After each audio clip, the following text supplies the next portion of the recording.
Now that we have her identity, you know, there's obviously some leads and some people we can talk to hopefully develop more and continue to look into her death.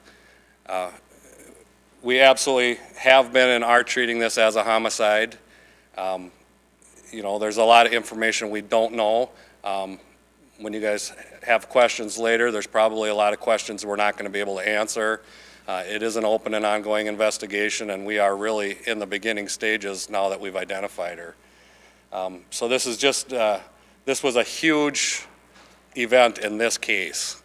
And you know, this puts us from first gear into second, and now we can start and hope that there's still going to be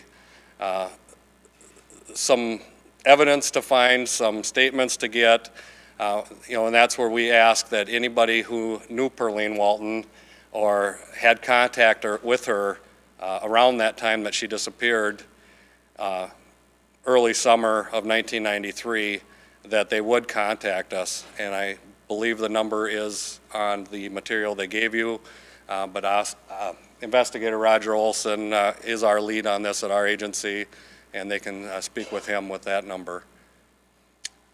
With that.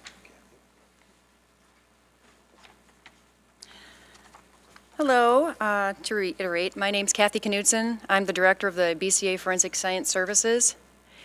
And I just want to state that the identification of Pearline is the first of many identifications that we hope to make with this BCA's continuing effort. Family members of those who are missing are urged to contact the Bureau of Criminal Apprehension as part of our effort to learn the identities of dozens of unidentified individuals right here in Minnesota. Like Pearline, these people deserve to be named and returned to their families. Since May, the BCA has received DNA samples from almost 40 family members of the missing, and testing is already underway on approximately a third of the unidentified remains in an attempt to obtain DNA for comparison. Like Pearline, many of these people were discovered decades ago when DNA testing was not available. Due to advancements in DNA technology, we can do more now. We can do more to help. So we urge Minnesotans whose loved ones have gone missing to contact the BCA's Missing and Unidentified's Clearinghouse. Here you will be guided through the process, a process that can truly make a difference. We can get DNA from these remains now, but they will lead nowhere if we don't have anything to compare it to. This story shows just what one simple cheek swab can do. It can be the first step to providing answers and providing these people with the dignity of returning their names to them. So at this point, I think we'll open it up for questions.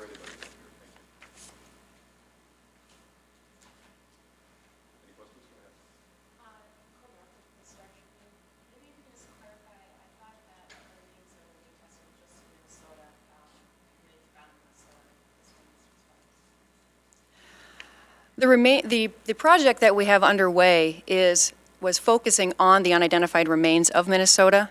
However, previously we have been testing remains from the state of Minnesota as well as border states if they happen to have been submitted by a medical examiner's office within the state of Minnesota.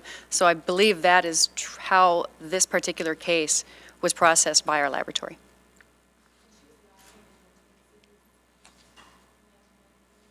Yes. Do you know what Matt from PSC? Do you know specifically where the city she's from? You know, part of those details are part of the ongoing criminal investigation that they'll be conducting, and we've been in contact. You know, one of the things that we always struggle with in missing person cases in general is that was 20 years ago. And so now we're at the point of trying to reconstruct, and while we have the advancements of all the technology and databases that we utilize now to follow up and track missing persons, that system was not as well delineated 20 years ago. So that's part of the investigation that they'll be completing, but the specifics on the exact last location is part of the active investigation, but it's in the Twin Cities metropolitan area proper.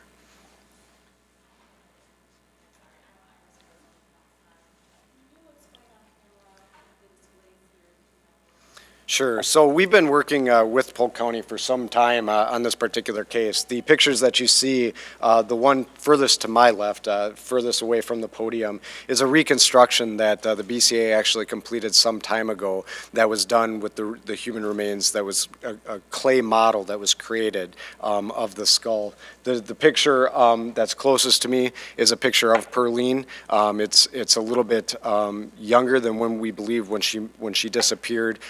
Probably in the 17 years old range at the time. Sorry, I have just one more question, and I'm pretty sure I know the answers to the right, just be on the record. Currently, no suspects or person that exists in this case. Yeah, I would say that's accurate, that there are no suspects. I mean, obviously, we've got people we want to talk to, and that'll develop as it develops. Can you speak to how many of these human remains that we do have here in Minnesota, how many families may be looking? Are there 100 or 90? I mean, different remains that you have? Well, currently, we are looking into the identity of approximately 100 sets of unidentified human remains. Typically, the remains that have been found within the last 10 years to 15 years or so have been tested and do currently exist in the DNA database. These remains typically are those that were found when DNA did not exist, or DNA did exist, but the technologies didn't exist to be able to obtain that information. So that's where these individuals have come from. Now, to speak to the number of currently missing individuals in the state of Minnesota, I'm going to turn it over to our clearinghouse director.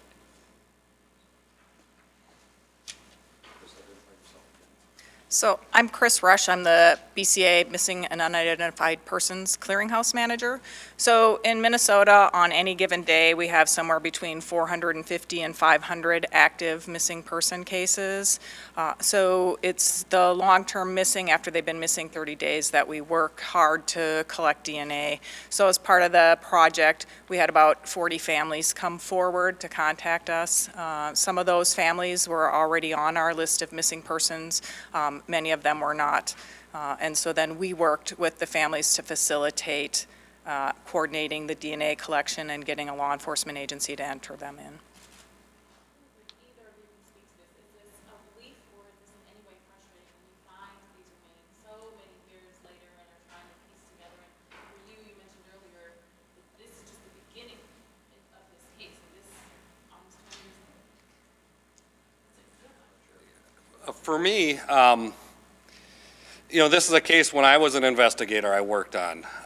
Every investigator that's come and gone in the last 20 years, every time we had a new investigator in, we look at, in Polk County, we only have a few of these types of cases.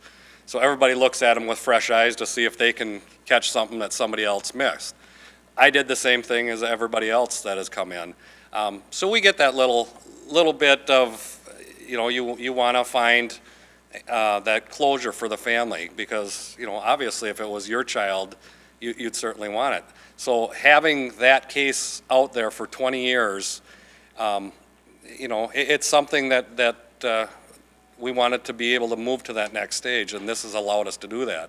And without BCA's project, correct me if I'm wrong, but Wisconsin, I don't believe, has the ability to do this yet. So we're lucky enough to be a border county. We've had the partnership with BCA over a lot of years. We typically contract and have contracted our medical examiner services through, it used to be Ramsey County, now it's Anoka. So we have a lot of relationships that we continue to build and work together here. Just on that topic, you mentioned that Wisconsin does not have a project like that. So is that something that works as far as you know? I don't have any of that information. Wisconsin has really been building their ability to even process DNA over the past 5 years. They've made some huge increases. To my knowledge, we just don't have the project or right now the ability, I don't believe, to develop that mitochondrial or nuclear DNA within Wisconsin. So we typically have to send them out.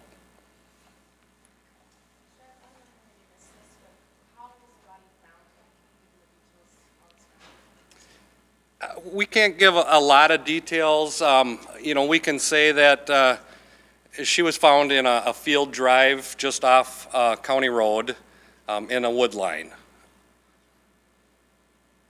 And that's probably really about as detailed as I can get into it since it is open.